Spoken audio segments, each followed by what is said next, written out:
siang kepada Pak Muslim dan para asisten mata kuliah dan peserta webinar hari ini. Alhamdulillah, mudah-mudahan kita semua dalam keadaan sehat walafiat tanpa kurang satu apapun ya, sehingga kita bisa berkumpul di sini untuk menambah pengetahuan kita mengenai Pelabuhan Kuala Tanjung yang akan dijelaskan oleh Pak Muslim. Bisa langsung dimulai saja Pak, mungkin waktunya sampai jam 11.15 maksimal. Setelah itu kita tanya jawab atau bisa tanya jawab di tengah ya Pak? Boleh di tengah. Boleh di tengah. Jadi kalau ada pertanyaan silakan langsung bisa di chat dulu mau bertanya atau langsung disanggah gitu ya Pak ya? Saya udah tua ya, jadi saya lebih cenderung kita interaktif, disanggah aja. Ya nanti kalau terlampau ramai mungkin moderator bisa atur lah. Gitu ya. Baik. Jadi saya inginnya ya Pak,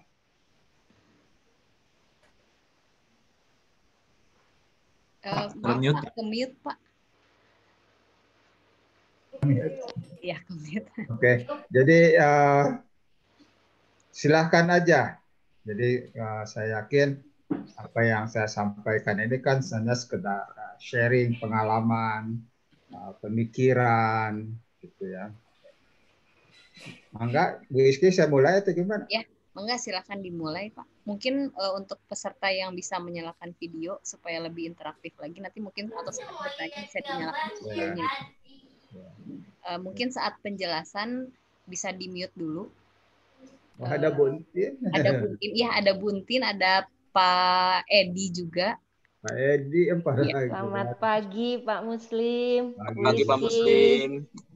Mohon izin untuk ikut menimba ilmu Pak. Iya Pak. Ilmu apa? Ilmunya Pak Edi sama Buntin jauh dari di atas saya. Jadi saya buruh aja ini. Kebetulan jadi ada kesempatan ya, terus beberapa kesempatan lain bergabung dengan ahli-ahli transportasi ya. Saya ingin share dengan adik-adik mahasiswa, bukan dari mahasiswa, peserta webinar pengalaman ini, gitu kan ya. Baik. Jadi pertama saya terima kasih buat Prodi KL yang telah mengundang saya sebagai pembicara di webinar ini. Jadi memang perlu, kuliah ini sangat perlu, dan walaupun mungkin ujiannya tidak seperti yang kuliah lain, tapi ini sangat-sangat penting. Jadi Buntin masih ingat mungkin waktu kita kuliah di Amrik, selalu ada mata kuliah seminar ya Buntin. Betul sekali Pak. Setiap minggu Pak itu diisi luar dalam. Jadi dari luar bisa, dari dalam bisa. Mungkin bisa diaktifkan ya Bu Iski, Jul. Setiap minggu ya. Siapa saja mahasiswa pun bisa bicara kalau mau. Siap Bu. Jadi ini kuliah keren dan mudah-mudahan kita semua bisa menimba ilmu dari sharing ini. Jadi saya hanya lempar, terus mungkin ada komentar dari Buntin, Pak Edi, Bu Iski, dan lain-lain. Kita jadi lebih paham tentang peran kita sebagai ahli teknik kelautan di pelabuhan. Ya. Jadi pertama, ya izinkan saya untuk share slide tentang yang saya siapkan untuk presentasi hari ini. Jadi ya sebisanya lah gitu ya. Ini tidak slideshow ya, bisa dilihat juga kan ya, nggak apa-apa nggak slideshow juga ya. Kalau mau di slideshow, diklik itu aja. Udah lihat semua? Sudah bisa Pak, sudah Pak. Full screen. Ya. Tapi sebetulnya sih saya sukanya nggak slideshow, jadi kita bisa interaktif. Kita pergi ke Google, bisa juga sih ya. Saya videonya peserta jadi menghalangi ini presentasi, tapi nggak apa-apa lah. Oke, seperti ini. Jadi saya akan bicara tentang Pelabuhan Kuala Tanjung. Gitu ya. Pelabuhan Kuala Tanjung ini pengambilan data sangat populer lah di media ya. Jadi ini kita akan punya sebuah pelabuhan besar ceritanya, menyambut market yang sangat besar di Selat Malaka. Nah ini yang kita ingin, saya ingin semua memahami gitu ya tentang pelabuhan Kuala Tanjung yang akan super hebat ini. Jadi nanti pelabuhan ini akan menjadi hub internasional. Jadi hub itu artinya kalau ada kapal dari luar negeri datang, dia akan singgah dulu di sini. Gitu. Terus dia bongkar muat, nanti disambung oleh market domestik, dan juga untuk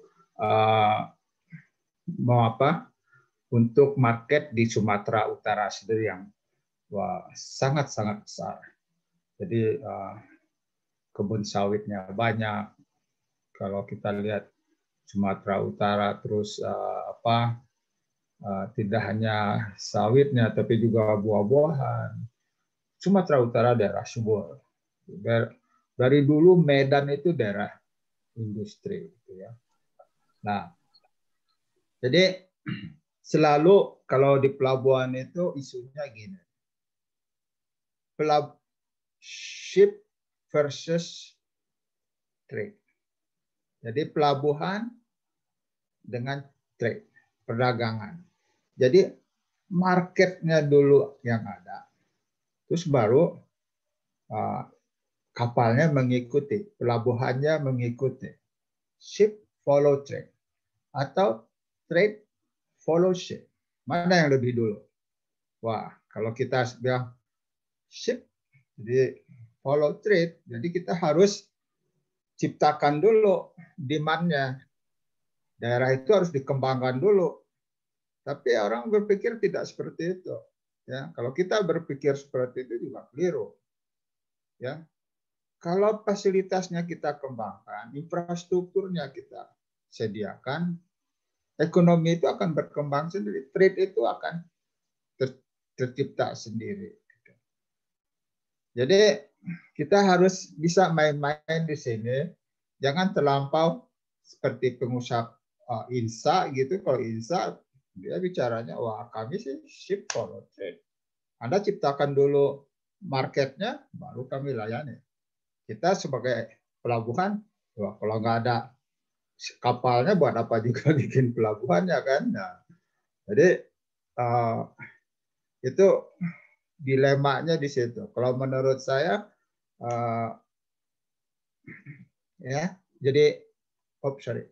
kalau menurut saya ya dua-duanya harus diperhatikan.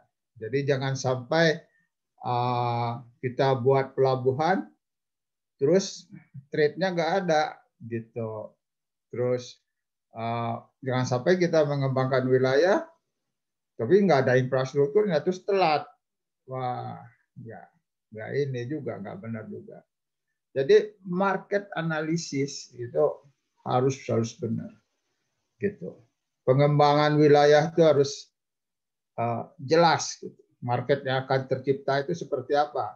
Nah, waktu itu saya ikut Maritim Reform, itu ahli planologi itu susah mengeluarkan. Ini kira-kira demand-nya ke depan bagaimana? Akhirnya saya pakai data yang dari World Bank. World Bank kok orang luar negeri yang lebih tahu, kan mestinya Indonesia. Ya, tentang transportasi, ya. Kalau pelabuhan ini, ya pendukung untuk transportasi laut, ya. Dan transportasi laut pasti murah lah. Gitu. Kita lihat nanti. Karena untuk barang transportasi laut itu biayanya hanya 1/10 kalau kita angkut barang itu melalui darat, sangat murah. Dan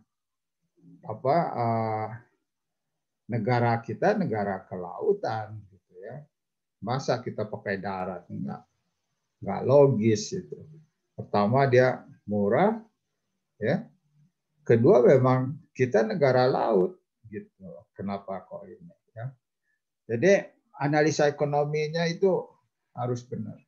Tapi tidak hanya itu ya, coastal prosesnya juga harus benar kajiannya. Buntin harus kita undang dan melihat betul Pak Edi, Bu Iski, ya.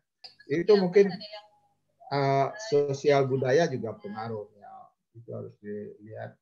Lingkungan ini kadang-kadang kita buat sesuatu yang aneh-aneh. Ya, saya kasih contoh aja.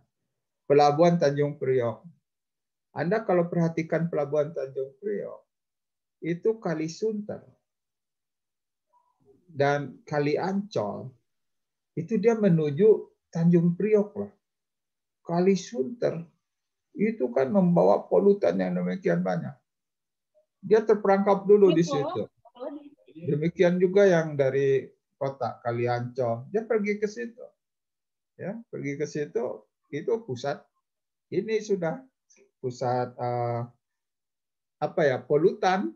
Nah, sekarang itu boleh dikatakan Tanjung Priok itu sebagai pembersihnya sekarang. Ya, kebetulan dia punya kan ada breakwater, ada entrance-nya yang lebih bersih, jadi polutan itu dibawa keluar sedikit, keluar pantai. Gitu ya. Jadi lingkungan itu juga penting.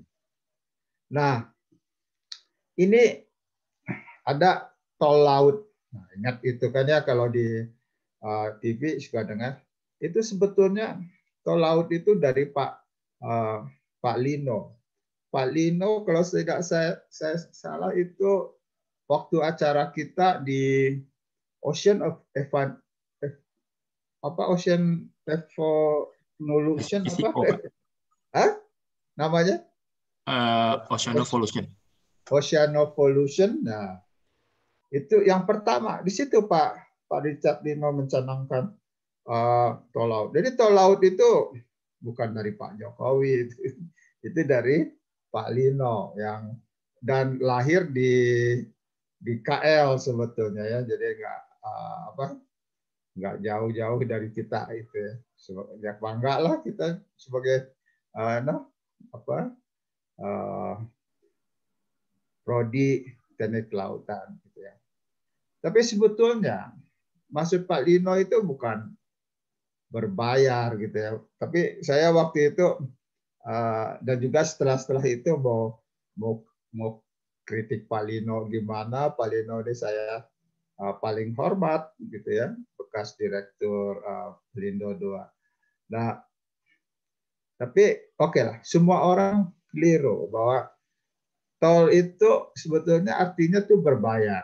Yang kita maksud di sini tuh bukan tol tapi highway gitu maksudnya. Jadi jalur bebas gitu ya. Nah, Indonesia kan kalau jalannya jalur bebas, highway di Amerika itu artinya tol. Selalu kita buat highway itu tol berbayar.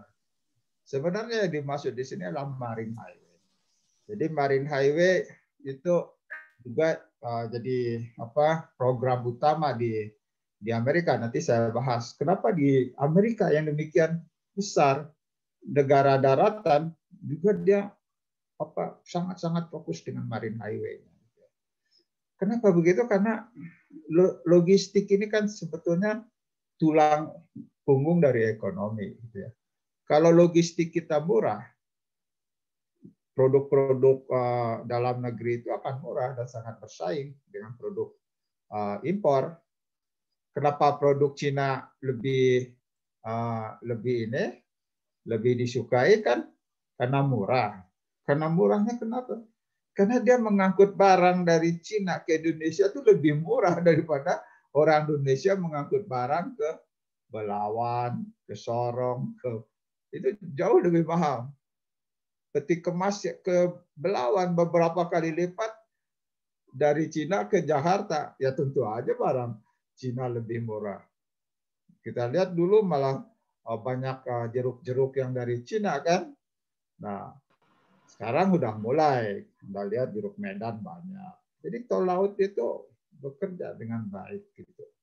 Dan memang ide yang sangat-sangat bagus gitu ya tol laut itu. Jadi logistik makin efisien ya harga makin murah gitu ya.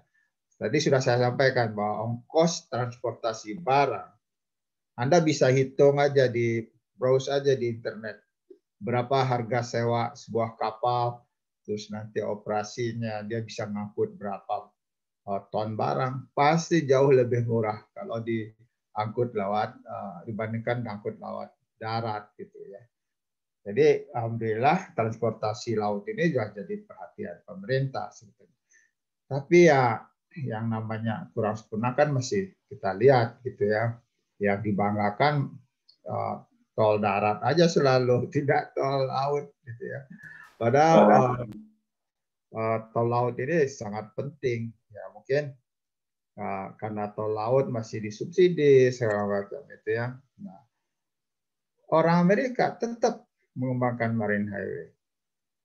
Karena dengan lewat marine ini, ya marine highway ini, dengan transportasi laut ini banyak untungnya selain murah tadi juga ramah lingkungan. Jadi nggak akan ada lagi truk-truk yang emisinya tinggi itu. Jadi dia emisinya di laut gitu. Dan itu lebih ramah lingkungan ya. Gitu. Padahal ya Amerika ini kan sebagian besar laut daratan. Nah, bagaimana dengan Indonesia? Kan ya? Nah, kita lihat tadi ya bahwa Amerika Marine Highway, malah dia dari barat ke timur ini dia harus lewat dulu Selat Malaka, Selat Panama, pergi dulu ke bawah, dia potong, baru dia pergi menyambung ke sini. Pada daratnya itu, waduh, hampir sama lah dengan Indonesia ini panjangnya itu dari Sabang Merauke itu darat semua ini. Kenapa dia nggak pilih itu ya? Ya itu tadi karena mahal, tidak ramah lingkungan, dan lain-lain. Jadi Marine Highway di Amerika juga jadi program utama. Market analisisnya luar biasa. Ini nanti saya tunjukkan lingkungannya. Dia sorot di parlemennya. Ekonomi, transportasi, dia lihat betul di situ. Anda bisa download sebetulnya beberapa kajian dari Marine Highway Amerika ini. Jadi kalau di Indonesia namanya tol laut, tol, kalau di Amerika namanya highway, yang sebetulnya lebih cocok kata highway. Ya, kalau highway di Indonesia apa ya kata padanannya? Mungkin belum punya kita. Bebas hambatan gitu mungkin ya. Nah ini di Amerika. Di Indonesia, nah, saya kebetulan ikut Maritime Reform Study yang dibiayai oleh IPC itu atau Pelindo II ya. Nah, itu di sana banyak ahli-ahli transportasi. Nah, saya kebetulan mereka minta untuk pelabuhannya, pelabuhan yang optimal itu yang gimana? Ya, saya hitung betul, saya iterasikan. Sekarang malah akan jadi disertasinya Rajin itu. Jadi asisten akademik di Teknik Kelautan. Nah, jadi di Maritime Reform ini ya kita kaji. Nah di Indonesia juga ini diperkenalkan oleh Pak Lino apa yang disebut pendulum Nusantara. Jadi jalur dari Sabang sampai ke Sorong ini kayak pendulum kan? Tuh. Jadi barang itu bawa lewat pendulum ini. Kenapa pendulumnya di sini? Ya jelas karena ini daerah yang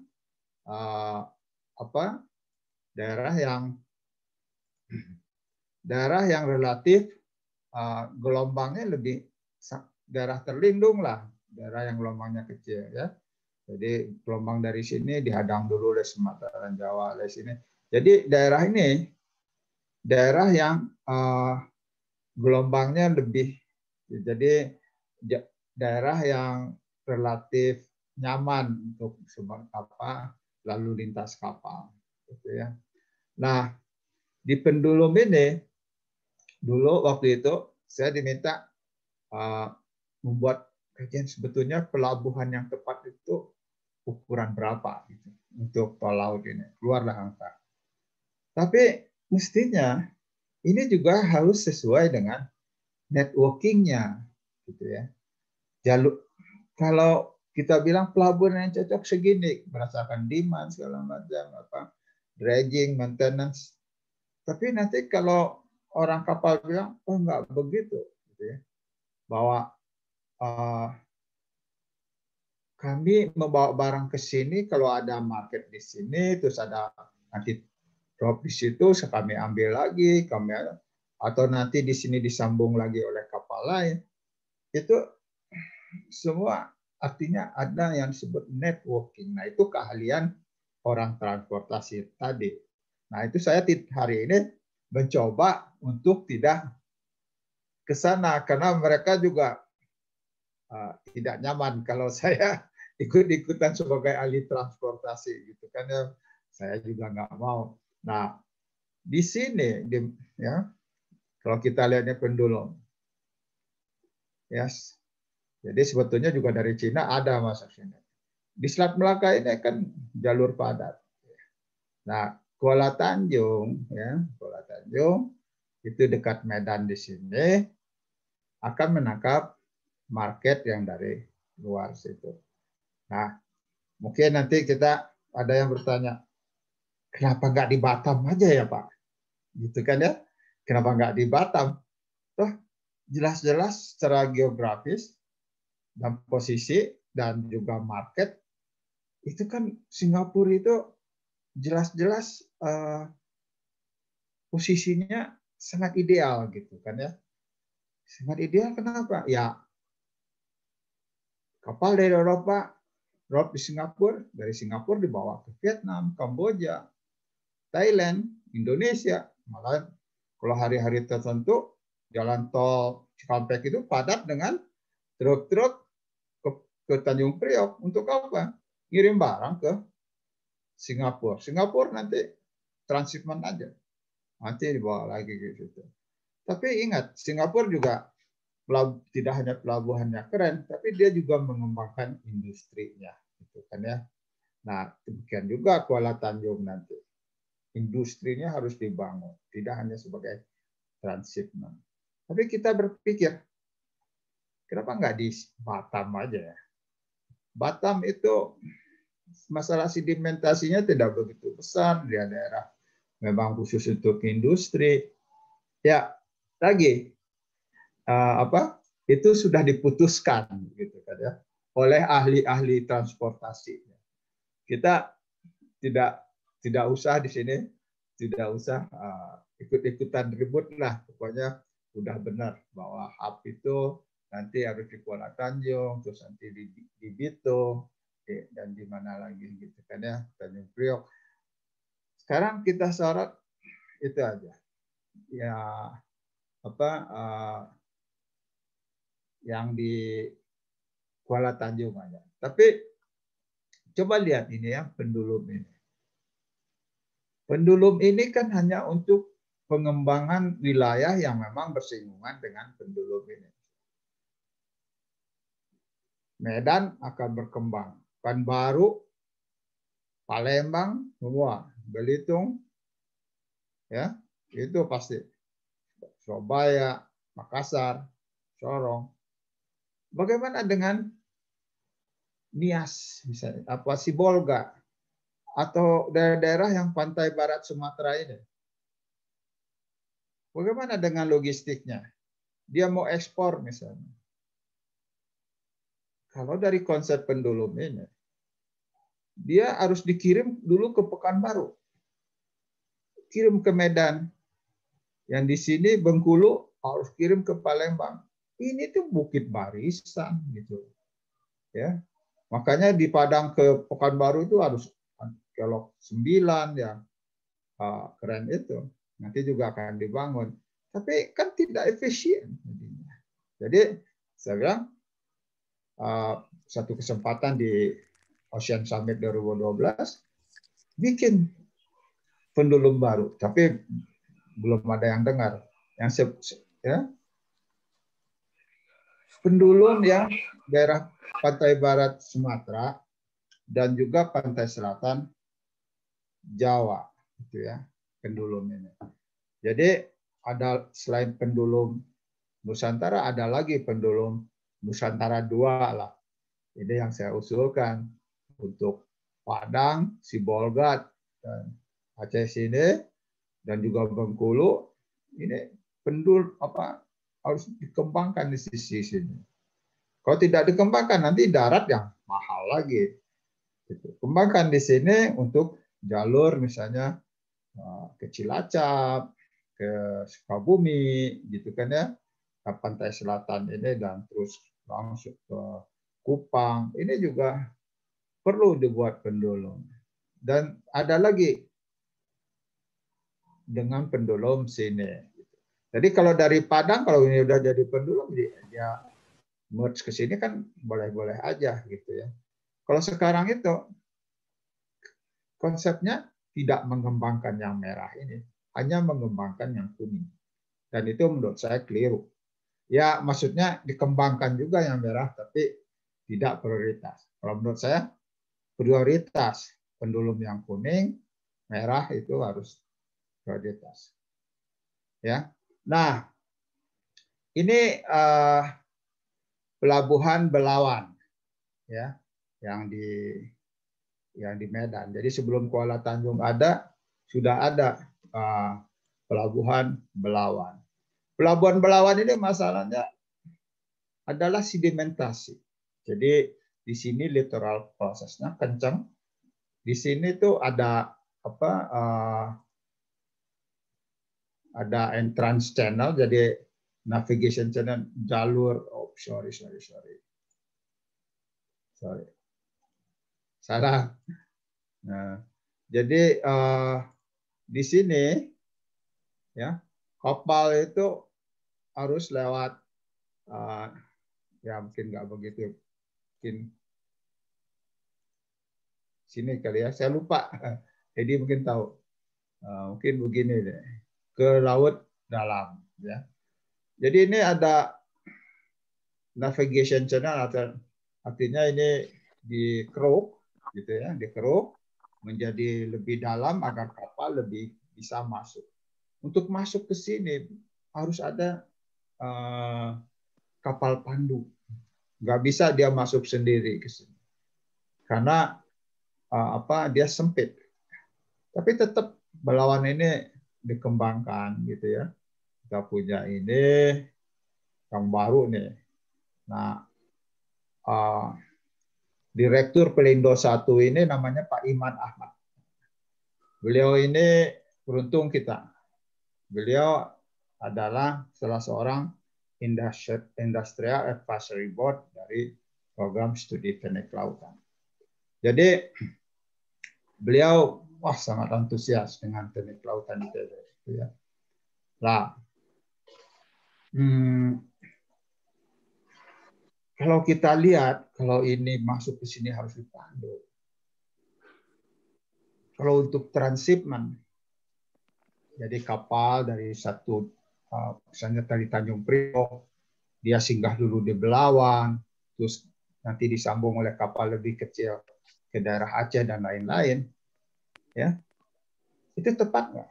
Kalau menurut saya nggak tepat. Ya, untuk transshipment dia nggak tepat. Tapi kalau untuk kebutuhan industri di Medan sendiri memang tepat, gitu ya. Tapi untuk misalnya untuk market yang dari sawit tadi, dari daerah-daerah tebing tinggi segala macam itu yang nanti kita lihat gitu ya, itu jauh-jauh lewat kota lagi ya. Jadi ini cocok untuk Medan sendiri, bukan untuk transit. Ya, nah, Kuala Tanjung. Jadi selain di Belawan yang di sini, ya di sini itu sekitar 3 jam lah, ya. Kalau ke Kuala Namu itu 2 jam, ke Medan Belawan mungkin 3 jam lewat tol itu ya, cepat bagus sekali. Nah, itu ada pelabuhan Kuala Tanjung yang akan dibangun. Ya, Kuala Tanjung itu ini, PMT ini,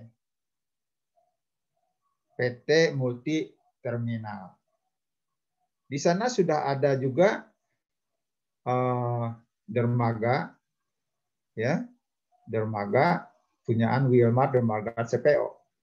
Ya mungkin nanti kalau Kuala Tanjung berkembang, ya nggak tahu Wilmar juga makin berkembang, apakah dia masih akan pakai dermaga dia sendiri atau mungkin pakai Kuala Tanjung. Ya mudah-mudahan pakai yang PMT. Tapi kita lihat di sini ya. Ini ada sungai muara yang buat sedimen yang demikian besar ini. Ya, di sini nih. Ini. Jadi kalau saya lihat tuh ya ini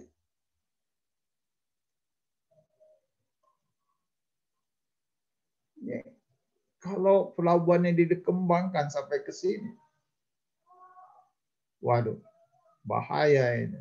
Nanti kita lihat di master plan-nya Kuala Tanjung ini, bahwa nanti master plan yang besarnya itu pelabuhannya akan dikembang dan sungai ini akan dipotong. Kan nggak mungkin sungai yang dengan sedimen besar begini masuk ke kolam pelabuhan, harus dialihkan. Kalau dialihkan ke sini, dia lebih panjang kan? Lebih panjang, dia nggak lebih lancar sedimen itu kan? Dia nanti numpuk, tapi mungkin bisa numpuk di sini. Apalagi ditarik ke sini. Kalau Nyudet itu kan kita lebih pendek gitu. Ini udah jalur lebih pendeknya. Jadi kalau kita bangun pelabuhan besar di sini, waduh, saya nggak tahu. Mungkin Buntin nanti harus betul-betul terlibat gitu ya. Nah, jadi di sini sedimen ini kalau nanti akan terganggu gitu kan ya. Kalau terganggu sedimennya kita stop, nanti sedimen supply dari sini ke daerah situ, termasuk ke daerah multi terminal ini, nanti kurang sedimen. Nanti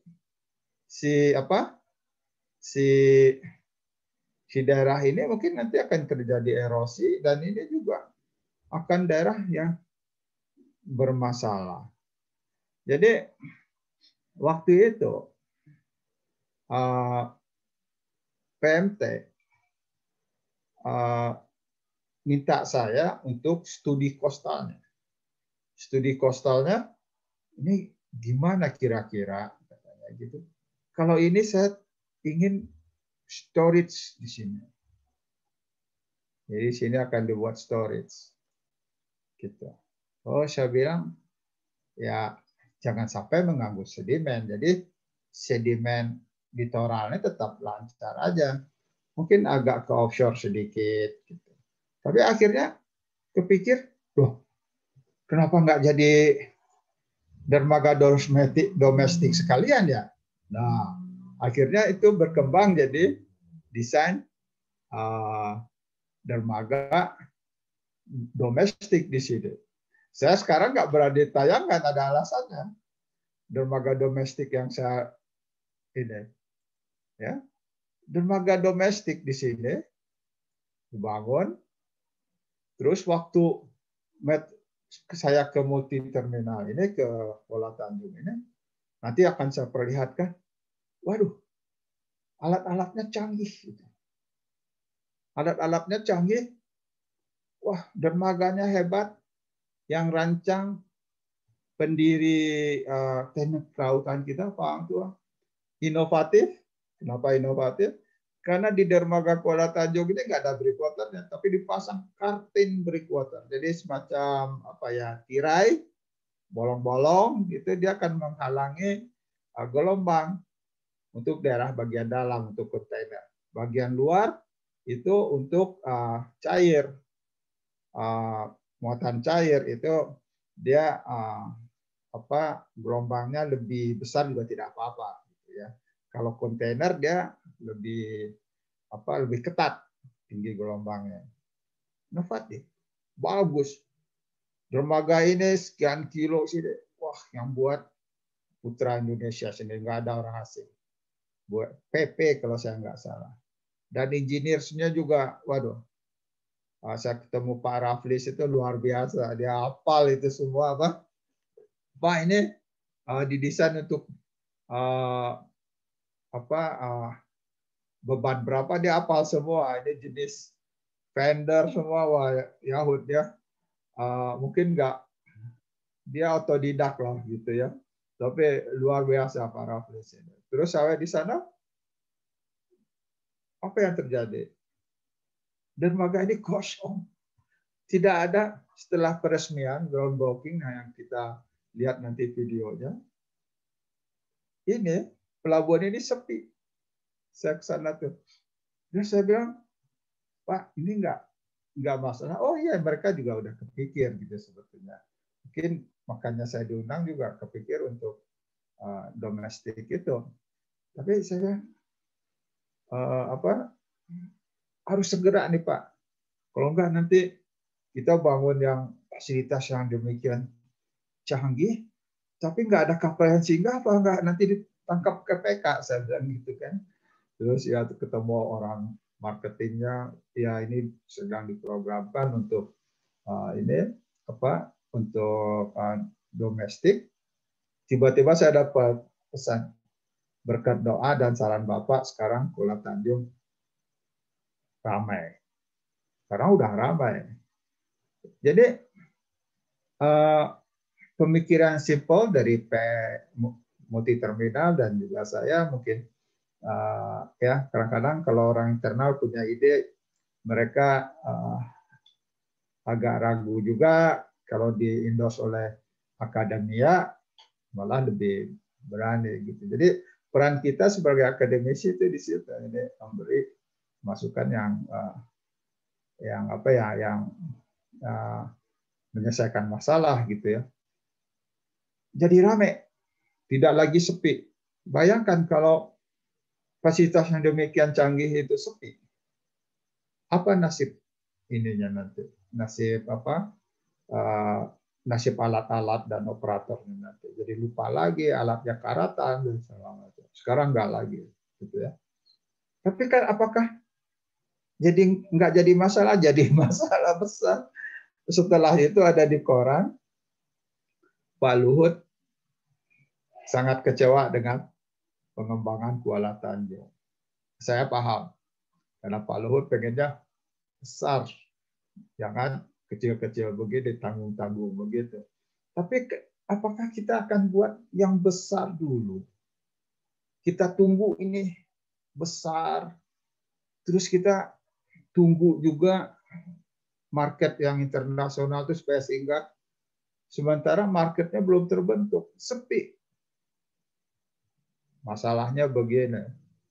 Waktu saya sarankan jadi transshipment domestik, itu dia akan mengambil muatan di Belawan tadi. Saya bilang, nggak masalah itu Pak. Kan yang kita ambil kan muatan transshipment, gitu kan ya. Saya awam aja gini.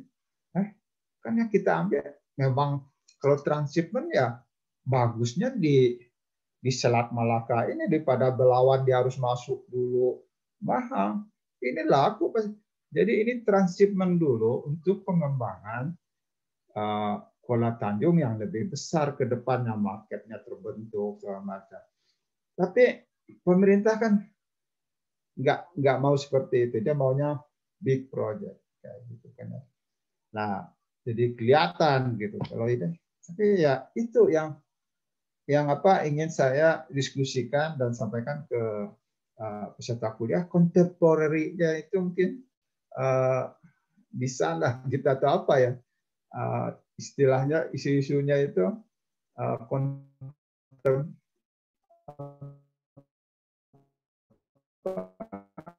apakah kita mau menyaingi Singapura atau kita bangun dari yang kecil, bangun marketnya, bangun daerahnya, nanti besar sendiri. Tapi kita juga perhatikan lingkungannya. Kalau saya tidak setuju, ya desain Belanda itu.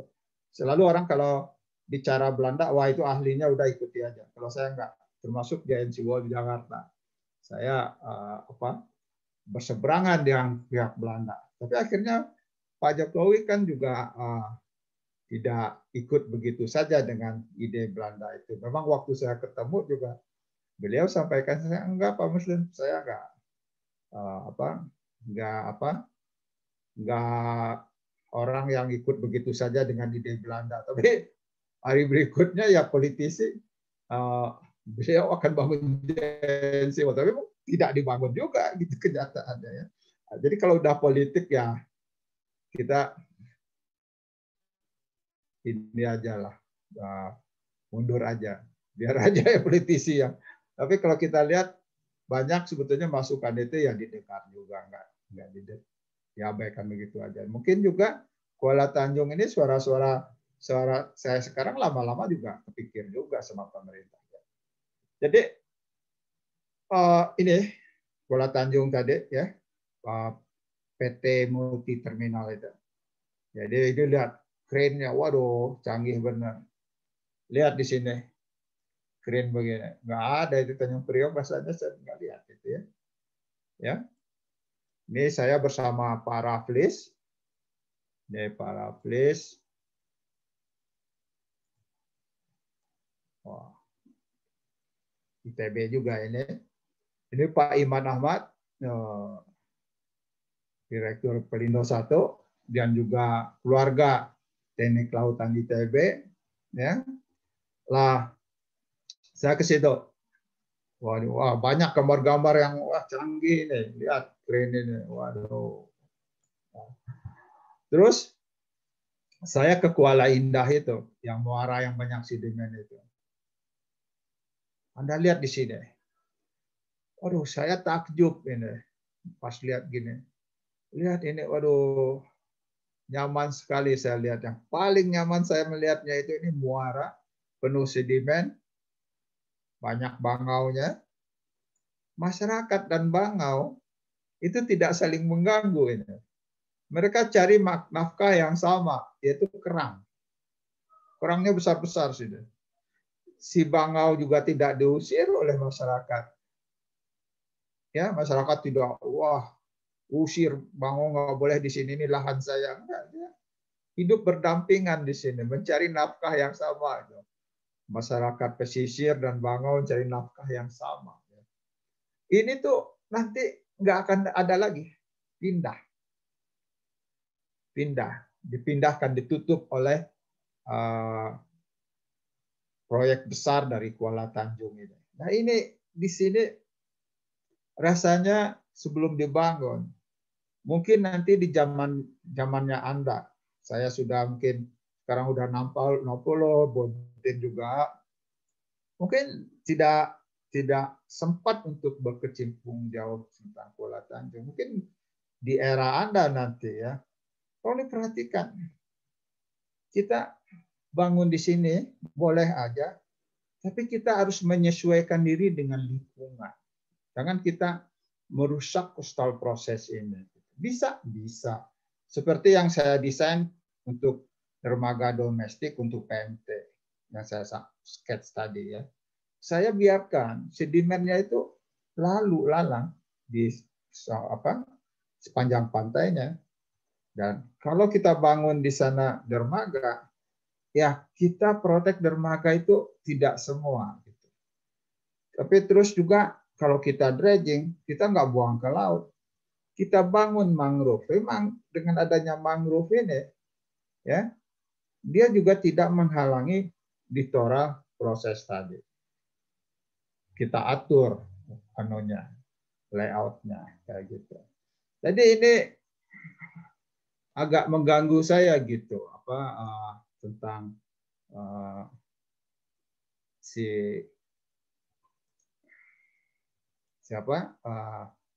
pengembangan Kuala Tanjung yang besar tadi. Tapi pengembangan Kuala Tanjung yang sekarang bolehlah, ya, gitu. Jadi sebentar sebelum kita lihat video seperti apa pelabuhan Kuala Tanjung ini, jadi dermaga ini hebat, dibangun oleh putra bangsa, oleh desainer Pang Tua, tim leadernya di sana, ya tentu ada orang sipil juga, kayak gitu seperti Pak Nanta Safwan juga jadi pengajar di kita, sekarang udah pensiun. Jadi ini posisi dermaganya sangat-sangat tepat. Sedimentasi itu kecil, walaupun sumber sedimen itu banyak, tapi di dermaga itu tidak terjadi pendangkalan yang signifikan. Ya. Curtain breakwater yang inovatif tadi itu juga cukup mampu meredam gelombang. Ya. Jadi kalau pusat pemikiran saya, ini dermaga yang sangat cocok untuk domestik international transshipment. Ya, kalau untuk domestik lama-lama kan dia butuh dermaga untuk kapal domestiknya kan. Jadi perlu dikembangkan dermaga domestik yang ukurannya lebih kecil, 500.000 TEU gitu, yang pemerintah kurang nyaman dengan pengembangan domestik ini. Maunya besar sekaligus. Nah, besar sekaligus ini menurut saya bermasalah, tapi ya kalau dikembangkan juga dengan inovasi-inovasi seperti curtain breakwater, dengan modeling segala macam, ini tetap suatu kawasan yang perlu dikembangkan lebih lanjut. Jadi program pemerintah itu tidak salah, Kuala Tanjung dikembangkan. Walaupun kita tadi bertanya kenapa nggak di Batam, soalnya udahlah. Saya kita lain kali diskusi untuk itu, gitu ya. Jadi dengan dikembangkannya dermaga di multi terminal ini, itu akan membangun market untuk promosi pelabuhan besar Kuala Tanjung. Walaupun sekarang disampaikan bahwa sudah ada daerah industri apa gitu kan, yang sudah terbangun, nanti akan jadi market segala macam. Kenyataannya kemarin dermaga Kuala Tanjung sepi, gitu kan ya. Jadi market analisis itu betul-betul harus benar, komprehensif sekali ya. Nah, kompetisi dengan Belawan mestinya nggak dilihat seperti itu, karena memang dia ambil marketnya Belawan yang memang Belawan tidak cocok untuk kita. Apa yang salah, gitu ya? Jadi untuk transshipment Belawan itu tidak cocok. Cocoknya itu Kuala Tanjung. Ya Belawan tetap dikembangkan lebih lanjut untuk ya market dia sendiri gitu kan ya. Apa yang salah? Tapi sekarang ributnya kan itu. Orang Belawan merasa market dia diambil, dia rugi, ya itu lagi. Tapi pemerintah mestinya lihatnya tidak seperti itu, tidak berpihak ke pihak di Belawan saja gitu ya. Tapi melihat secara keseluruhan. Ya, saya sebelum kita lihat juga video dari master plan Kuala Tanjung yang besar tadi, saya ingin sampaikan bahwa sedimentasi di sana itu akan jadi isu besar itu ya. Pemindahan sungai akan jadi masalah, dampak lingkungan sangat besar, breakwater menurut saya akan sulit dibangun. Pengalaman saya waktu desain dermaga domestik di Kuala Tanjung, reklamasi itu sangat sulit. Pak Hendriawan, salah seorang pengajar di program studi teknik lautan, terlibat dan lihat sendiri datanya. Wah, nggak cocok Pak Musim untuk direklamasi. Jadi saya percaya beliau dan saya percaya data tanah untuk di Kuala Tanjung dan di Muara tadi yang di Kuala Tanjung lebih besar tidak akan beda banyak gitu. Jadi struktur yang cocok itu decompile. Ya. Sekarang ya itu lagi untuk master plan Kuala Tanjung ini. Kita ship follow trade atau trade follow ship gitu ya. Nah, sekarang kita lihat video dari multi terminal ini. Nah, Oh, belum tampak ya? Harus di-share dulu ya videonya. Videonya kelihatan nggak? Belum, Pak. Belum Harus ya? diganti ininya, diganti share-nya. Di share-nya, iya ya. Jadi ini saya stop dulu share-nya. Jadi saya share ke video tadi. Mana dia ya? Oh ini.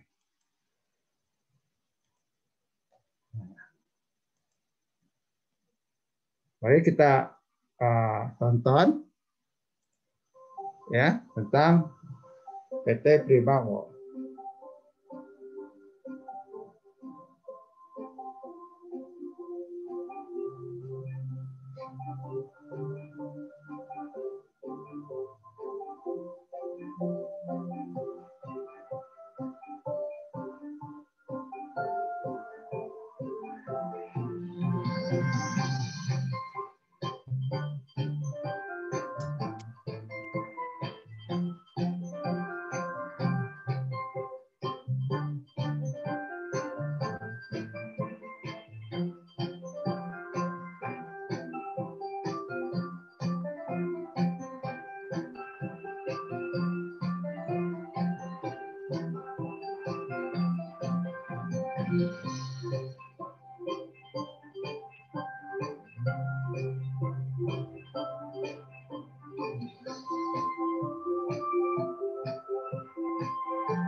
Hari ini kita menyaksikan kapal 1.500 TEU bersandar di Kuala Tanjung.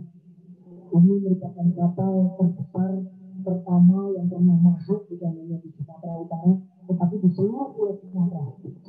Jadi Kuala Tanjung mencetak sejarah kapal terbesar peti kemas pertama di Pulau Sumatera dan di Kuala Tanjung.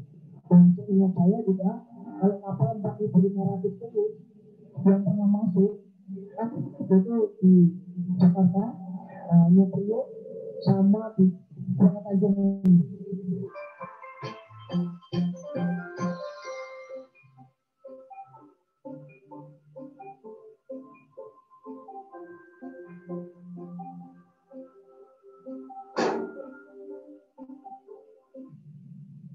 Jadi sejarah dari kapal ini masuk adalah ketika kita bisa menyelesaikan pengembangan terminal multipurpose Kuala Tanjung ini di akhir November, hingga dalam bulan Desember kita melakukan pendekatan kepada Wane selaku lainnya yang akan membawa muatan.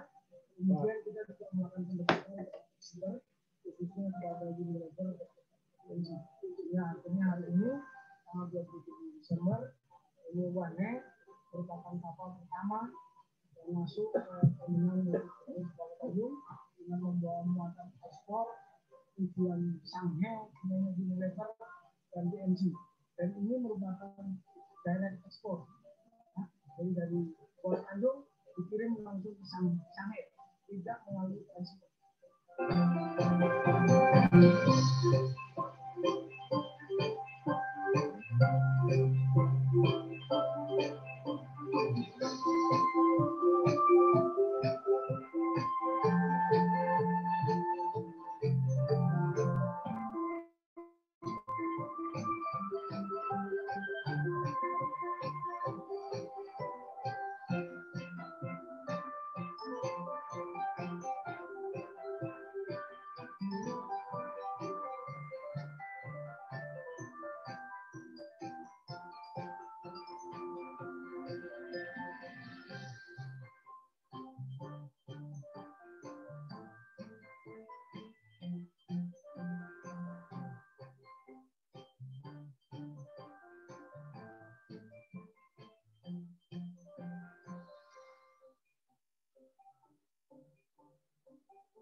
Oke, jadi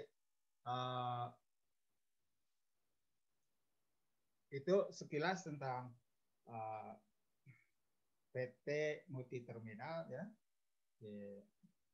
Itu dermaga yang sangat-sangat canggih dan itu perdananya. Tapi setelah itu nggak ada. Gitu. Ya akhirnya ada lagi.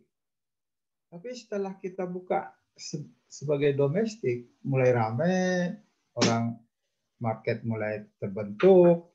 Sekarang ekspor juga banyak, tidak hanya domestik. Nah, jadi kita lihat bahwa pelabuhan itu ya harus tidak boleh menunggu trade gitu. Marketingnya harus benar, harus kuat gitu ya. Nah, jadi itu saya gitu ya, poin saya untuk dermaga Kuala Tanjung Multi Terminal ini. Tapi kita lihat sekarang tentang master plan Kuala Tanjung ini yang didesain oleh Belanda, Port of Rotterdam. Tapi ini masih konseptual desain. Wah, kelihatannya sangat-sangat canggih. Tapi kalau menurut saya perlu dimodifikasi. Dan mungkin satu saat juga ada dari kita yang ikut terlibat master plan ini. Ya setelah ekonomi bangkit lagi, COVID sudah tidak ada lagi, mungkin ini akan dilanjutkan oleh pemerintah. Jadi sekarang saya kembali ke PowerPoint saya tadi.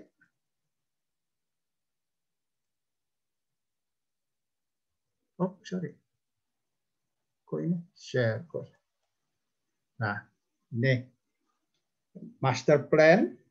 Ya. Ini.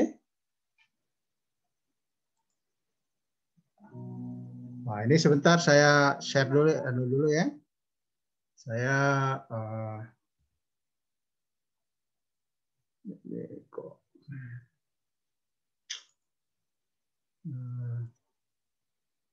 stop share ini dulu. Saya share videonya. Tadi ada videonya di mana ya? Kok nggak ada ya? Bentar.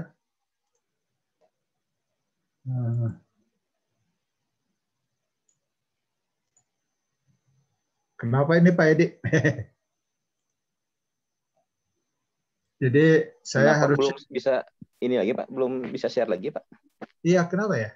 Nggak ada videonya. Oh ini ada filmnya ya? Ada. Ya. Ini master plan untuk Kuala Tanjung. Sebagai negara dengan ekonomi terbesar di Asia Tenggara, Indonesia berupaya untuk menyediakan infrastruktur yang terbaik sehingga iklim investasi dan bisnis makin berkembang pesat. Sebagai negara kepulauan dengan lebih dari 17.000 pulau, prioritas pembangunan infrastruktur pelabuhan di Indonesia merupakan faktor kunci dalam integrasi pusat-pusat ekonomi. Provinsi Sumatera Utara yang berlokasi strategis di Selat Malaka mempunyai potensi besar untuk menjadi salah satu pintu gerbang perkembangan ekonomi di wilayah tersebut. Peluang itu diwujudkan melalui pembangunan hub internasional Kuala Tanjung yang diintegrasikan dengan kawasan industri Kuala Tanjung di Sumatera Utara yang akan menjadi pintu gerbang Indonesia wilayah barat. Kuala Tanjung akan dijadikan sebagai motor penggerak ekonomi dan pertumbuhan industri yang bernilai tambah di luar Pulau Jawa, sehingga mampu meningkatkan daya saing bangsa. Kuala Tanjung sebagai pelabuhan hub internasional dan kawasan industri terpadu merupakan proyek prioritas nasional dan merupakan salah satu mata rantai penghubung utama dalam mewujudkan strategi dan visi pemerintah Indonesia sebagai poros maritim dunia. Pengembangan kawasan Kuala Tanjung sebagai kompleks industri pelabuhan berskala besar juga berkontribusi secara nyata terhadap prioritas-prioritas nasional, di antaranya pertumbuhan ekonomi wilayah, menurunkan biaya-biaya logistik, mengefektifkan penggunaan sumber daya, dan mendorong peran badan usaha milik negara sebagai agen pembangunan, secara khusus dalam peningkatan rantai nilai ekspor. Investasi asing secara langsung dan peningkatan kapasitas terkait dengan teknologi-teknologi dan cara cara-cara kerja terbaru. Berbeda dengan kawasan pelabuhan. Saya stop di sini ya. Jadi bisa dilihat ya. Ini Kuala Tanjung yang akan dikembangkan. Jadi di sini akan ada breakwater. Ya, berarti kalau saya lihat itu water, ini untuk tembaga cair rasanya ini, ya. Nanti kontainer itu di sini, ini juga dipotong nanti, keruk. Ini reklamasi tentunya kan ya kalau begini, reklamasi gimana di sini ya gini. Terus sungai ini kan harus pindah ke sini nih. Ya, makin panjang gitu ya. Mungkin nggak bisa dari sini itu, nggak lurus begitu gitu ya.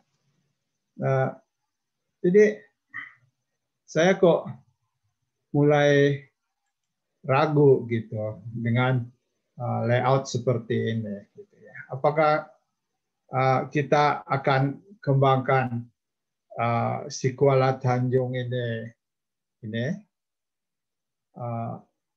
lebih perlahan dulu domestik di sini, tidak usah besar ke sini, mungkin dari sini sampai ke situ, tidak usah mungkin juga breakwater masif begini, bisa karting breakwater yang lebih inovatif dan lain-lain. Jadi kalau kita bangun di sini domestiknya kita agak mengeruk gitu ya, agak mengeruk, tapi sedimennya juga harus kita kendalikan sehingga dia tidak terkubur lagi gitu kan ya. Yang betul-betul rasanya kalau kita buat seperti ini, memindahkan sungai besar ini dan juga reklamasi di daerah yang lunak ini, saya kok ragu. Apalagi bikin breakwater ini tanahnya lunak sekali. Jadi apa? Jadi begitu gitu ya masalahnya. Nah kita lihat nanti tidak hanya 1-2 sungai itu yang akan berdampak, banyak lagi. Daerah sini akan jadi lebih banjir. Saya lanjutkan ya videonya. Ya. Kawasan pelabuhan lainnya adalah Kuala Tanjung dikembangkan secara khusus dengan mengintegrasikan pelabuhan dengan kawasan industri, di mana pelaku usaha dapat langsung berinvestasi sesuai dengan kompetensi masing-masing. Infrastruktur yang ada dapat digunakan secara bersama sehingga menurunkan biaya investasi dari pelaku industri. Industri akan dikelompokkan dalam sebuah klaster yang dapat meningkatkan efisiensi dari rantai pasar. Kuala Tanjung yang terletak di Kabupaten Batubara, Sumatera Utara, memiliki keunggulan antara lain lokasi yang strategis, berada di Selat Malaka, lahan seluas 3.000 hektar, sehingga menjadikan kawasan sebagai kawasan industri terbesar dan terefisien di Indonesia. Kawasan ini mampu menampung industri skala besar dan memberikan akses ke pelabuhan laut dalam yang dapat melayani kapal ukuran terbesar. Integrasi kawasan industri dan pelabuhan memungkinkan kecepatan, ketepatan, dan efisiensi di dalam aspek logistik menjadikan kawasan ini sebagai pilihan untuk berinvestasi. Industri-industri yang ada dikelompokkan di dalam klaster yang saling terkait sehingga meningkatkan daya saing produk yang dihasilkan. Pembangunan infrastruktur di Sumatera Utara berusaha menghubungkan pusat kegiatan ekonomi yang vital lainnya, sehingga tercipta sebuah konektivitas yang membuat biaya logistik menjadi efisien. Telah diselesaikan pelabuhan multipurpose di bagian barat oleh Pelindo 1 yang mampu menangani berbagai jenis barang dan berbagai bentuk. Kuala Tanjung memiliki fungsi sebagai pelabuhan dan kawasan industri. Kuala Tanjung diharapkan menjadi pelabuhan hub internasional dan simbol logistik nasional yang mampu menangkap potensi pasar pelayaran di Selat Malaka yang sangat besar. Kawasan ekonomi khusus Seimangkei sedang dibangun bersama dengan pelabuhan Kuala Tanjung sebagai bagian dari strategi untuk menjadikan Sumatera Utara sebagai hub internasional. KEK Seimangkei terhubung dengan pelabuhan Kuala Tanjung dengan jalur kereta api sepanjang 30 km.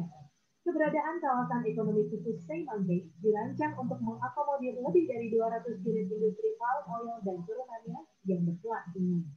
KEK Seimante yang berlokasi di Kabupaten Simalungun, Provinsi Sumatera Utara, difokuskan untuk menjadi pusat pengembangan industri kelapa sawit dan karet hilir berskala besar dan berkualitas internasional. Pembangunan rel kereta api dari KEK Seimante sampai dengan ke pelabuhan multipurpose Kota Tanjung sepanjang 46 km telah dilaksanakan untuk meningkatkan konektivitas antara pusat-pusat kegiatan ekonomi regional di wilayah tersebut. Selain jalur kereta api, pembangunan jalan tol Trans Sumatera untuk ruas jalan tol Medan, Kuala Namu, tebing tinggi sepanjang 61,72 km juga telah diselesaikan, sehingga dapat meningkatkan konektivitas antara pusat ekonomi dari kota Medan ke Kuala Tanjung. Pembangunan infrastruktur merupakan salah satu aspek penting dan vital untuk mempercepat proses pembangunan nasional sebagai salah satu roda penggerak pertumbuhan ekonomi dan menjadi fondasi bagi pembangunan ekonomi selanjutnya. Pembangunan infrastruktur di Sumatera Utara dan konektivitas di antara kawasan ekonomi wilayah tersebut akan mewujudkan pembangunan ekonomi daerah sesuai program nawacita pemerintah Indonesia.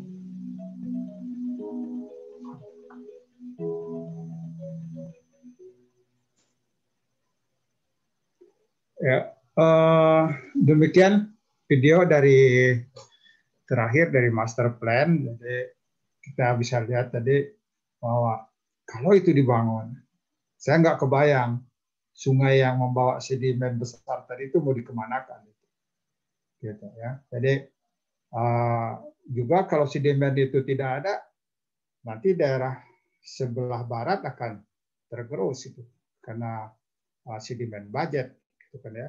Walaupun tim ahlinya itu soal modeling proses pantai.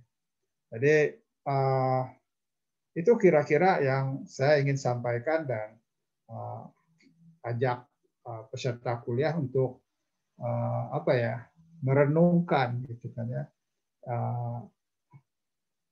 pelabuhan Kuala Tanjung. Tidak ada yang salah dengan ide membangun pelabuhan yang besar begitu, tapi caranya aja mungkin yang agak berbeda, pendekatannya. Yang satu misalnya dibuat pokoknya studinya, wah terlalu banyak studi, benar juga, saya juga capek lihat terlalu banyak studi. Kalau studi nanti akhirnya studi lagi, itu yang membuat jengkel pemerintah kan ya. Tapi juga kalau tidak mendalam, kita lihat kasus lapangan terbang Kertajati, ya akhirnya sepi. Ya itu tadi market analisisnya nggak jelas gitu ya. Tapi ada yang bilang ya akan ramai, tapi saya akan mikir juga itu, walaupun jalan tolnya ke sana sudah lancar, mungkin saya lebih senang ke Jakarta, apalagi setelah ada kereta api cepat, gitu kan ya. Jadi cuma kita sebagai ahli teknik kelautan ya kadang-kadang wah itu bukan kalian, kamu nggak bisa begitu juga. Kalau udah dermaga pelabuhan kita harus berani bersuara. Saya malah dibilang begini coba sama salah seorang ahli transportasi. Memang tahu windrows. Nah, memang kalau transportasi, kalau bangun dermaga kan dia lihat windrows. Apa yang salah gitu saya bilang. Saya pernah ngambil pelajaran lapangan terbang, saya pernah belajar pelabuhan. Kenapa saya tidak boleh ngomong tentang pelabuhan dan lapangan terbang? Saya bilang gitu. Enggak, Bapak ahlinya cuma hidrodinamik doang. Itu aja. Nggak bisa. Sama dengan banjir Jakarta ya. Saya kan lulusan teknik sumber air ITB. Enggak, Bapak ahli laut. Bapak pokrol bambu. Kalau ngomong banjir udah pokrol bambu. Itu Senat juga dibilang pokrol bambu. Jadi itu akan Anda hadapi sebagai ahli teknik kelautan, gitu. Bahwa kita belajar gitu ya, kita itu keahlian kita membangun pelabuhan itu. Membangun pelabuhan tidak hanya bisa dari sisi transportasi, oh ini demand-nya segini, kadang-kadang malah kawur itu kan, malah sepi anunya pelabuhannya. Kertajati juga sepi. Studinya canggih-canggih tapi hasilnya seperti itu juga itu kan. Nah, kita sebagai ahli teknik kelautan ya itu tadi, kita ditantang menjadi kalau dicapok kerol bambu biar aja lah. Memang teknik kelautan itu multidisiplin, Pak. Jadi kalau di Amerika itu katakan ocean engineering itu adalah gabungan dari engineering yang terlibat di ocean, di laut. Jadi kalau di tempat saya sekolah itu ada ahli profesor teknik kimia, ada profesor dari teknik mesin, elektro, juga di sana ada orang sipil, gitu ya. Jadi jangan inilah, kalau kita sebagai ahli teknik kelautan dicerewetin seperti itu, ya kita balas dengan senyum ya, kadang-kadang kesel juga. Kadang saya kalau udah begitu saya males diskusi begitu, left group aja kalau saya. Ya, maka Bu Iski itu saya tepat waktu, malah 4 menit lebih awal daripada yang ditentukan oleh Bu Iski. Iya, baik, terima kasih Pak Muslim atas paparannya. Mungkin dari adik-adik, teman-teman, atau mungkin ada beberapa peserta lainnya yang ingin memberikan tanggapan atau pertanyaan mengenai Kuala Tanjung yang telah dipaparkan oleh Pak Muslim. Saya persilahkan. Sebagai informasi juga Pak, di sini ada beberapa peserta dari alumni Teknik Kelautan juga yang tadi udah ikut bergabung untuk menyimak materi dari Pak Muslim gitu. Jadi bukan hanya peserta kelas saja, tapi ada beberapa alumni Teknik Kelautan mungkin dari angkatan 2002 kalau saya tadi tidak salah lihat ya. 2002, 2008, 2010 itu ikut menyimak juga. Mungkin ada 2000, saya nggak hafal. Ada 112. Harisman bekas musuh saya waktu saya kaprodi. Mungkin ada Kak Harisman yang bisa memberikan tanggapan. Apa kabar semua? Ya, senang ketemu lagi anak KKL. Sorry dulu Pak Muslim galak ya. Habis stres itu ya, supaya kita akreditasi internasional itu bawaannya tense. Maka ada yang mau bertanyakan? Kok nggak ada yang mau bertanya ini? Atau Pak Edi atau siapa? Ada itu Ibu Iski, Mauludin untuk mengangkat tangan. Mangga, silakan. Saya di sini tidak terlihat, mungkin Kak Julfiksan bisa dipandu ya siapa aja yang ini. Saya di sini tidak terlihat yang mengangkat tangan siapa. Baik, ya dengan Bapak Mas Mauludin ini, silakan jika ada yang mau ditanyakan, sudah mengangkat tangan. Nah ini muncul. Kan Pak mikrofonnya Pak. Masih di mute Pak. Oh halo. Ya baik. Saya ya, oke. Assalamualaikum warahmatullahi wabarakatuh. Selamat siang Pak Muslim. Semoga sehat selalu Pak. Saya Mauludin Pak, angkatan 2005. Ya, ingat Pak. Baik Pak. Ya, sebenarnya terkait Kuala Tanjung itu cukup menarik sekali kalau dilihat dari paparan Pak Muslim juga kan sebenarnya ini adalah mungkin bisa dibilang ship follow to demand ya Pak ya. Artinya kita membentuk demand di Kuala Tanjung itu sendiri supaya nanti akhirnya shipping akan coba masuk ke dalam Kuala Tanjung. Kalau dari pribadi saya sendiri melihat untuk proyek-proyek besar kan sebenarnya ada sisi permasalahan dari sisi regulasi ataupun dukungan pemerintah. Kalau kita lihat salah satunya Kuala Tanjung itu desain memang akan didukung oleh kawasan ekonomi yang ada di belakangnya. Sedangkan kalau implementasi di Indonesia sendiri, sepertinya sampai saat ini belum ada kawasan ekonomi khusus yang sukses gitu Pak, membentuk suatu demand yang cukup besar sehingga bisa mensupport tadi pelabuhan Kuala Tanjungnya. Kalau lihat perkembangan terkini juga kan Kuala Tanjung sudah mulai ramai karena ada kompensasi dari Belawan, artinya kalau demand mau pindah dari Belawan itu dapat dispensasi khusus entah dari tarif, bisa jadi dari pajak dan lain-lain. Sehingga sebenarnya kalau lihat perkembangan terkini kan di Kuala Tanjung itu belum sebenarnya demand yang dibentuk dari Kuala Tanjung itu sendiri. Sempat sebenarnya berbicara juga dengan dari pihak rencananya operator Port of Rotterdam, mereka berharapnya sebenarnya Kuala Tanjung kami tidak dibatasi pengoperasiannya hanya untuk di sisi pelabuhannya saja. Karena kan sebenarnya pelabuhannya itu adalah suatu simpul untuk membongkar suatu barang ya Pak. Dia berharap bisa mengelola kawasan di belakangnya ataupun backup area. Kalau dari pandangan Pak Muslim sendiri, keterkaitan antara backup area industri di belakang dengan pelabuhan itu sendiri seperti apa? Sebenarnya make sense juga karena pemain-pemain besar dari luar, seperti mungkin kalau di Labuan Bajo ada bandara kan yang bekerja samanya dengan operator di Singapura ya. Harapannya kan dari operator Singapura itu bisa membawa demand masuk ke Labuan Bajo. Begitu juga dengan yang Kuala Tanjung.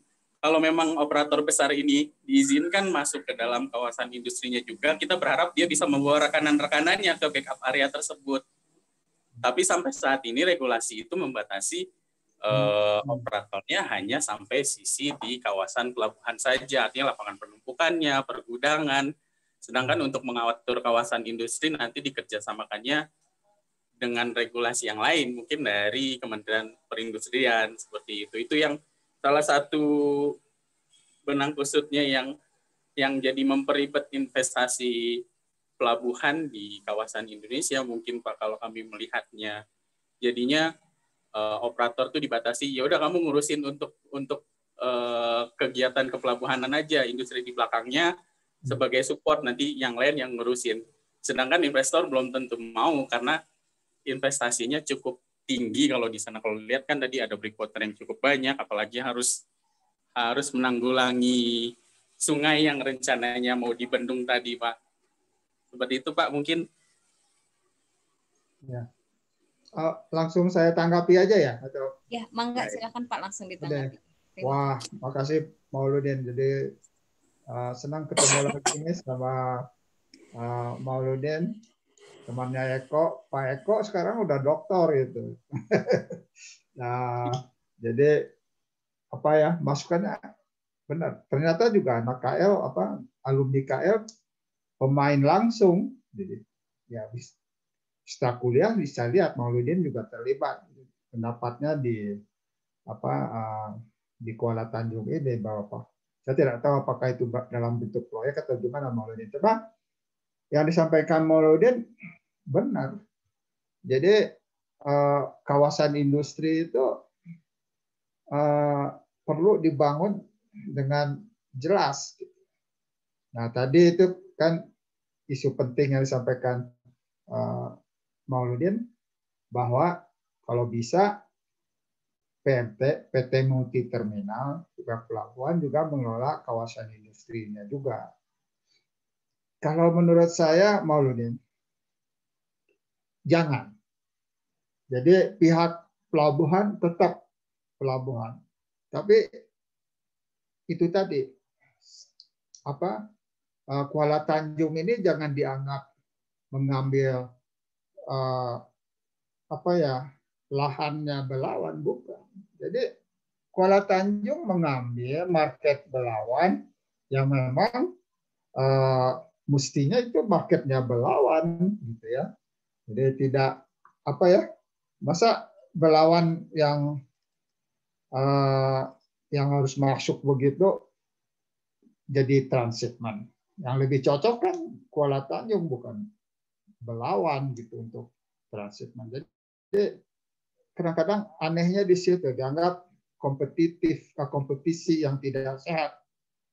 Kalau menurut saya dalam hal ini kompetisinya sangat sehat dan Kuala Tanjung hanya mengambil market transitman. Dia tidak ambil itu market yang untuk Belawan sendiri, karena dia ambil yang dari Belawan. Jadi memang Belawan jadi lebih sedikit pendapatannya, tapi sekarang Kuala Tanjung jadi lebih ramai setelah diizinkan untuk transitmen. Dan transitmennya akan makin besar. Nanti marketnya juga makin besar, dan kawasan industrinya juga makin besar. Nah, kawasan industri itu nanti kayak KBN gitu Pak ya. Itu sebaiknya sih dikelola oleh pihak tersendiri ya, nggak tahu itu keahliannya ada di Menteri BUMN mungkin ya. Tapi kalau sudah terbentuk market, itu gara-gara Kuala Tanjung. Coba kalau Kuala Tanjung itu kemarin sepi terus, marketnya juga sepi, orang juga akan lupa apa itu Kuala Tanjung. Jadi karena kita pancing dengan transshipment tadi, kawasan itu jadi terbuka, jadi orang kenal Kuala Tanjung, terus market lokalnya juga kebutuhan untuk ekspor sawit, industri sawit itu akan berkembang cepat. Kalau kawasan industrinya udah berkembang, nanti investor kan datang sendiri, gitu kan, datang sendiri. Nah, tadi Mauludin menyoroti bahwa ya regulasi Indonesia membatasi regulator ini jangan sampai bermain di kawasan industrinya, cukup mungkin di pelabuhannya, gitu. Karena kalau menurut saya udah tepat gitu. Kalau investor ini terlampau bebas mengatur-ngatur rumah dapur kita, itu kan bahaya juga itu ya. Jadi bahaya juga. Tapi keterlibatan investor di pelabuhan itu harus, karena bagaimana marketing shipping ini tidak bisa lepas dari yang punya shipping company tadi ya, orang-orang logistik itu. Kan muatan itu udah mereka plot. Kalau kita lihat di banyaklah di film dokumenter bagaimana muatan itu diatur di Inggris, di London sana, di Singapura, nah, kayak gitu. Jadi kalau industrinya saya pikir akan berkembang sendiri nanti. Kalau si Kuala Tanjung ini diizinkan untuk domestik maupun untuk ekspor. Tapi kalau hanya ekspor impor ya, tapi kan kalau dibatasi tidak boleh ngambil lahannya Belawan, Kuala Tanjung tidak akan berkembang. Jadi saya sedikit sedih ketika Pak Luhut. Jadi waktu saya desain dermaga domestik ini, keluar berita di media Pak Luhut marah pengembangan Kuala Tanjung tidak sesuai harapan dia. Kenapa? Karena kita buat perlahan. Domestiknya dibangkitkan dulu, nanti tercipta kawasannya, nanti baru kita punya pelabuhan Kuala Tanjung yang besar. Atau kita bangun dari sekarang yang besar. Yang kecil saja kemarin sepi, apalagi yang besar. Ya kan? Gitu. Ada lagi pertanyaan? Mudah-mudahan menjawab pertanyaannya Mauludin itu diskusinya. Menarik sekali. Nanti satu saat kita diskusi di Mauludin. Ya. Baik. Ada lagi? Bagaimana Pak Mauludin, ada tanggapan atau sudah cukup? Cukup sih sebenarnya. Terima kasih banyak. Baik, terima kasih. Ada pertanyaan? Sesuai dengan pemikiran saya juga sebenarnya. Oh, sudah sesuai. Terima kasih tanggapannya, Pak. Sebenarnya masih sesuai dengan pemikiran saya juga seperti itu. Karena kalau update si perkembangan Kuala Tanjung itu memang, kalau saya berpikir ya biarkan market nanti yang berkembang. Untuk kondisi saat ini kan memang dia masih membentuk pasar ya Pak. Jadi kemarin permasalahannya memang ada pengajuan untuk operator dari Pelindo 1 yang gandeng tadi dari investor, dia mau mengakomodir. Kalau dilihat di master plan yang belakang kan dia ngambil marketnya industri juga tuh Pak. Itu salah satu permasalahannya. Memang rencananya akan dibatasi di pelabuhan saja untuk kawasan operatornya. Seperti itu. Terima kasih banyak Pak tanggapannya. Sama-sama Mauludin. Jadi ya ada jalur kereta, ideal apakah itu operasional kan? Coba bayangkan infrastrukturnya canggih benar ya. Baik, ada lagi? Ya, baik. Terima kasih. Ada pertanyaan lagi, mungkin satu pertanyaan terakhir ya, karena waktunya pun kita hanya sampai 11.30 gitu. Mungkin satu pertanyaan lagi, ada yang mau bertanya dari peserta kuliah mungkin ya? Atau yang dari ITERA? Sudah tidak ada pertanyaan lagi, sudah cukup jelas dengan dengan penjelasan Pak Muslim. Kak Jul mungkin ada yang raise hand lagi atau saya di sini tidak bisa terlihat? Sudah tidak terlihat.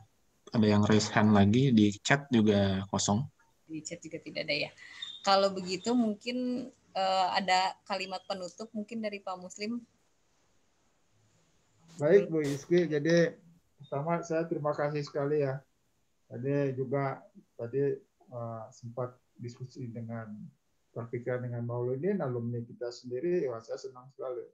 Ya ternyata memang kita satu pemikiran, di lapangan juga begitu. Mudah-mudahan ke depan Kuala Tanjung makin besar, dan keterlibatan TNI Kelautan makin banyak, makin besar juga Bunten ya. Jadi kita tidak boleh tinggal diam gitu. Kita harus terus mengembangkan diri. Kita harus memperkuat keahlian kita, mau software, hardware atau apapun itu harus kita perkuat gitu. Jangan sampai ya tadi layout begitu saja dikembangkan oleh asing. Sebetulnya Pak Hang Tuah juga udah punya layout sendiri gitu kan untuk ini. Nah, tapi saya sengaja nggak tampilkan ke saudara sekalian atau saya tampilkan di presentasi ini. Kita fokus aja di master plan terakhir dari Kuala Tanjung. Tapi pemerintah sepertinya juga Pak Luhut ingin master plan ini akan dikaji lagi. Jadi itu kesempatan untuk peserta kuliah semua memperkuat ilmunya di coastal process, operasi pelabuhan, dan lain-lain. Jadi juga kita lihat tadi pelabuhan itu tidak hanya coastal process dan membangun pelabuhannya, tapi juga ekonominya, lingkungannya. Jangan kita canggung-canggung bicara lingkungan. Saya kalau bicara lingkungan aja, Bapak tahu apa kata Profesor Teknik Lingkungan? Tentang lingkungan itu bidang kami nggak bisa begitu. Orang teknik kelautan nggak bisa. Harus tahu lingkungan, harus tahu ekonomi, harus tahu coastal process, harus tahu transportasi, ya, harus tahu struktur, dinamik, bagaimana tidak hanya mendesain vendor dan dermaga itu. Ya. Jadi, itu aja mungkin pesan saya. Bunte, terima kasih telah hadir, Pak Edi. Terima kasih Pak. Setuju dengan pendapat Bapak bahwa ini multidisiplin, mahasiswa kelautan kita, alumni dan seterusnya harus melebarkan sayap ya Pak. Ilmu tidak hanya terbatas kepada yang di kelas tadi. Tadi alumni sudah juga menyampaikan bahwa perlu banyak tahu hal yang lain, bahkan regulasi dan seterusnya ya Pak ya. Jadi jangan membatasi diri. Jadi banyak sekali yang memang perlu kita lengkapi supaya jadi manusia yang lengkap Pak ya. Nanti suatu saat tidak ada lagi yang bisa bilang bahwa itu bukan bidang Bapak gitu. Silahkan saja diuji gitu ya Pak ya, bahwa saya pun bisa gitu dan tahu. Mungkin begitu ya Pak Muslim? Betul Pak. Ya, biar saja sekarang saya babak belur, tapi alumni tidak boleh babak belur. Ya. Jadi kita biar yang pertama-tama saya babak belur dicerca orang banyak, tapi kita tetap seperti Mauludin, nah gitu, bicara tentang kawalan industri. Begitu, terima kasih banyak. Saya pamit dulu. Terima kasih Pak. Mungkin sebelum kita menyudahi, mungkin kita bisa foto bareng dulu. Kalau bisa videonya dinyalakan, para peserta mohon diaktifkan dulu videonya. Mungkin asisten kelas ya, Fauzi, saya minta tolong untuk capture screen. Bisa Bu, sebentar. Bagaimana Fauzi? Sudah? Bisa? Oke, baik. Ini screen pertama ya. Ada 5 screen ya? 3. Oke, sebentar. Sekarang screen yang kedua. 1, 2, 3. Screen yang ketiga. Bentar, nih, chatnya mengganggu. 1, 2, 3. Screen yang keempat. 1, 2, 3. Screen yang terakhir, yang kelima. 1, 2. Oke, sudah, Bu. Baik, terima kasih. Mungkin sekian untuk pertemuan webinar yang pertama. Nanti akan ada webinar selanjutnya yang akan diberitahukan lebih lanjut siapa pembicaranya, tentang apa, dan kami mengucapkan terima kasih kepada Pak Muslim atas materinya. Sertifikat nanti akan dikirimkan ya Pak melalui asisten sebagai pembicara hari ini. Terima kasih banyak para peserta. Mudah-mudahan semuanya dalam keadaan sehat, tidak kurang satu apapun. Mungkin ini sertifikatnya ya Pak ya yang akan nanti kita berikan. Ya, ya, semoga kita semua dalam keadaan sehat sampai pandemi ini berakhir, tidak ada yang terjangkit virus COVID, mudah-mudahan ya. Jangan sampai. Saya tutup, saya akhiri sampai di sini. Terima kasih atas partisipasinya. Assalamualaikum warahmatullahi wabarakatuh. Waalaikumsalam. Mengingatkan Bu Iski. Ya, mangga Bapak. Materi ini, semua materi webinar ini nanti akan menjadi bahan diskusi untuk peserta kelas ya. Oh iya, baik. Itu mengingatkan peserta saja. Terima kasih. Jadi nanti akan ada beberapa seri webinar yang akan didiskusikan oleh semua peserta kelas gitu ya Pak Edi ya? Iya Bu. Ya, oke baik. Terima kasih. Silahkan kepada Pak Muslim, Pak Edi. Nah, Bu, makasih. Saya pamit dulu ya. Ya, terima kasih. Oke, terima kasih Bu Iski. Mohon izin live. Saya juga izin live ya. Assalamualaikum. Waalaikumsalam Kak.